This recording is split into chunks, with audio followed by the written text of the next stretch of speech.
दिव्य कीट। दिव्य कीट यानी कि विकास दिव्य कीर्ति, जो यूपीएससी कोचिंग चलाता है, छात्रों को यूपीएससी का कोचिंग देता है और आईएएस आईपीएस बनाता है, अधिकारी बनाता है।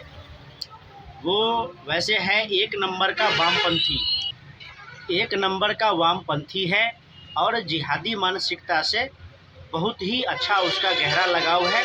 और उसके जो नैरेटिव्स होते हैं रामायण को लेकर के, और जो हमारे इष्ट देव हैं, जो हम हिंदुओं के इष्ट देव हैं राम सीता, या महाभारत में हम कृष्ण भगवान को देखते हैं, इन सब विषयों पर जो यह दिव्य कीट है यानी विकास दिव्य कीर्ति, यह अपनी उल्टियाँ करता रहता है और अनाप शनाप बोलता रहता है।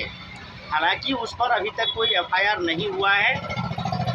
हिंदुओं की यही सबसे बड़ी कमजोरी है कि देवी देवताओं को गाली दिया जाता है, अपशब्द बोले जाते हैं और उस पर कोई एफआईआर नहीं होता है, और एफआईआर नहीं होता है तो कोई कार्रवाई नहीं होती है। अब ऐसा है कि हर दिन रोज रोज कोई ना कोई नया नया ऐसा कुबुद्धिस्ट, यानी कि जो जिसको लिब्रांडू कहते हैं, जिसको बुद्धिजीवी कहते हैं, तो यह सब पैदा होते रहते हैं। और संभव नहीं है कि इतने बड़े स्तर पर एफआईआर लिखवाए जाए और कार्रवाई की जाए और रोज़ रोज़ धरना प्रदर्शन और रोज़ रोज़ विरोध प्रदर्शन किए जाए। लेकिन रोज़ रोज़ ऐसे दिव्य कीट पैदा होते रहते हैं भारत में, जो भारत में रह करके भारत की खाते हैं, यहीं पर सब कुछ करते हैं। और यहाँ की जो सनातन धर्म संस्कृति है, परंपरा है, उस पर लांछन लगाते रहते हैं, आरोप लगाते रहते हैं, क्योंकि वह वामपंथी और जिहादी मानसिकता से पीड़ित होते हैं, ग्रसित होते हैं। तो बहुत सारे बातों को लेकर के यह लोग बोलते रहते हैं। तो उसमें मैं एक वीडियो देख रहा था यूट्यूब पर, जिसमें वह जो दिव्य कीट है विकास दिव्य कीर्ति, वह बता रहा है कि एक मर्द फिल्म है और उस मर्द फिल्म में दिखाया गया है कि एक बच्चा रहता है और उसके सीने पर चाकू से लिखा जाता है मर्द। तो यह किस प्रकार की मानसिकता है कि एक छोटे से बच्चे के छाती पर चाकू से मर्द लिखा जाता है और उसे समझाया जाता है कि मर्द को कभी दर्द नहीं होता है। और फिर वैसे मर्द में तो और भी बहुत सारे कैरेक्टर हैं और भी बहुत सारे डायलॉग हैं, उस पर उसने कोई बात नहीं की। लेकिन फिर मैं यहाँ यह भी कहना चाहता हूँ कि बहुत सारे छोटे बच्चों को, जब मुस्लिम बच्चे पैदा होते हैं, जब वह बहुत छोटा होता है तो उसके दोनों हाथ पकड़ करके, दोनों पैर पकड़ करके उसका खतना किया जाता है। वह चीखता रहता है, चिल्लाता रहता है और उसका खतना कर दिया जाता है। यह अरब में होता होगा, यह अलग बात है।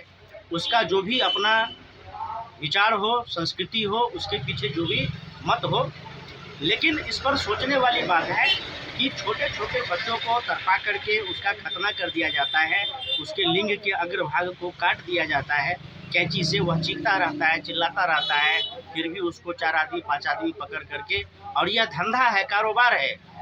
मर्द फिल्म में तो बस एक ही बात दिखाया गया है, और मर्द फिल्म में तो विकास दिव्य कीर्ति को नज़र आया क्योंकि वो जिहादी वामपंथी मानसिकता का है, उसको सनातन का, हिंदू का विरोध करना है। लेकिन इन सब बातों पर भी ध्यान देना चाहिए कि खतना है, 3 तलाक है, हलाला है, यह सब भी तो मुद्दे हैं, इस पर भी तो चर्चा किया जा सकता है।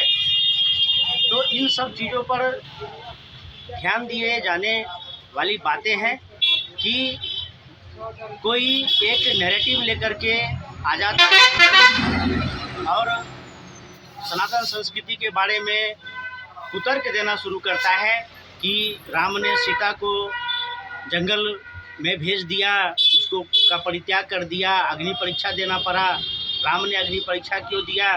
तो बहुत सारी बातें हैं। हलाला क्यों होता है, हलाला नहीं होना चाहिए। 3 तलाक क्यों होता है, नहीं होना चाहिए। खतना क्यों होता है, नहीं होना चाहिए। और फिर जो सारी दुनिया में जाते हैं शरणार्थी बन करके, पहले तो हाथ पैर जोड़ते हैं कि भाई साहब हमको जगह दे दो, नौकरी दे दो, काम दे दो।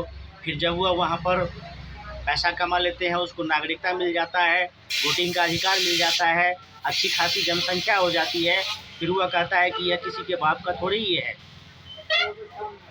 तो इन सब चीज़ों पर ध्यान देने की आवश्यकता है। वैसे मुझे दिव्य किट का एक वीडियो मिला तो मैं आप लोगों के साथ शेयर कर लिया। आगे इस प्रकार की कोई जानकारी होगी तो मैं आप लोगों को अवश्य दूँगा।